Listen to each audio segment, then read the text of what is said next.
Katika maisha, kila pumzi unayopumua ni zawadi, na kesho maisha yako haijulikani, kwani anayejua ni Mungu tu pekee. Leo upo mzima, kesho haupo, kwani kifo huwa kibishauri kwamba limefika. Hii ni historia na wasifu wa mwenda zake Venus Mandu Masinde, tukiangazia maisha yake utotoni hadi siku mauti yalipomkuta.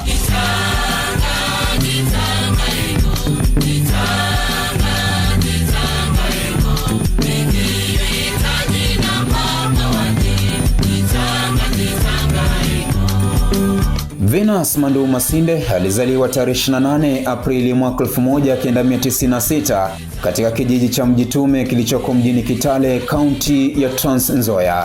Alikuwa mtoto wa kwanza wa kiume wa mzee Bernard Wanyama Masinde, kabila la Sangalo, na mama Florence Namatsi kutoka kabila la Isuha. Mwenda zake alikuwa ndugu yake Douglas Wanyama Masinde, Elizabeth Imali, Brian Simiyu, Kelvin Davis, Sharon Natamba na Angeline Ayuma. Kama ilivyo desturi na mila za jamii yake, Venus Mandu alipasha tohara mnamo mwaka 2008 chini ya kikundi cha wanarika almaarufu wa Kolongolo. Alipofikisha umri wa kwenda shule, Venus Mandu Masinde alianzia masomo yake Keyo Baptist Church, ambapo yalikuwa masomo ya chekechea.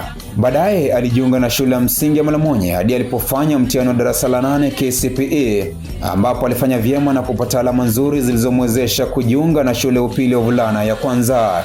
Kama kijana mwenye ndoto za kutimiza maishani, hakulaza damu, kwani alikaza mkanda na kufanya vyema katika mtihani wa KCSE, ambapo ilimpa nafasi ya moja kwa moja ya kujiunga na chuo kikuu cha Kibabii. Kule alisoma na mwishoni wa miaka 4 alihitimu na shahada ya walimu mwaka 2023 na kufuzu kama mwalimu wa somo la jiografia na Kiswahili.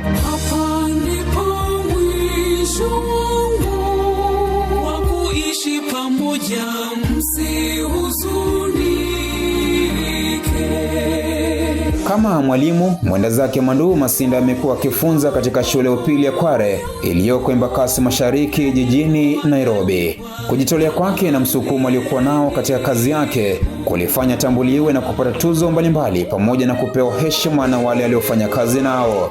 Katika maisha yake alijaliwa kuwa na ndoa, ambapo alimoa Roda na Liaka Juma kabila la Bukusu, ambaye kwa pamoja walijaliwa kuunda ndoa yenye furaha na amani. Ameacha familia yake na mke na mwanao wa kike Chanel Leila Venus. Pia alijaliwa kuwa na mtoto wa kiume kwa jina la Dylan Sean Mandu.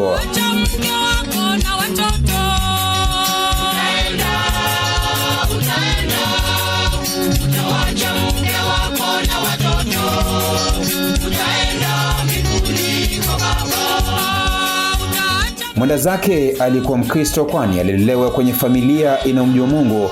Alikuwa mshiriki wa kanisa la Pisma almaarufu Presbyterian Central Mission of Africa katika shamba la Luya chini ya mchungaji Reverend Thomas Wekesa tangu utotoni mwake. Baadaye alifanywa kuwa kiongozi wa vijana. Wakati wa masomo yake katika chuo kikuu cha Kibabii, alishiriki katika kanisa la Deliverance International Church Kibabii chini ya mchungaji John Ekuth, na alikuwa kwenye kikundi cha uimbaji wa nyimbo za kusifu na kuabudu, yani Praise and Worship Department. Jijini Nairobi amekuwa mshiriki wa kanisa la Deliverance Church Donholm Nairobi.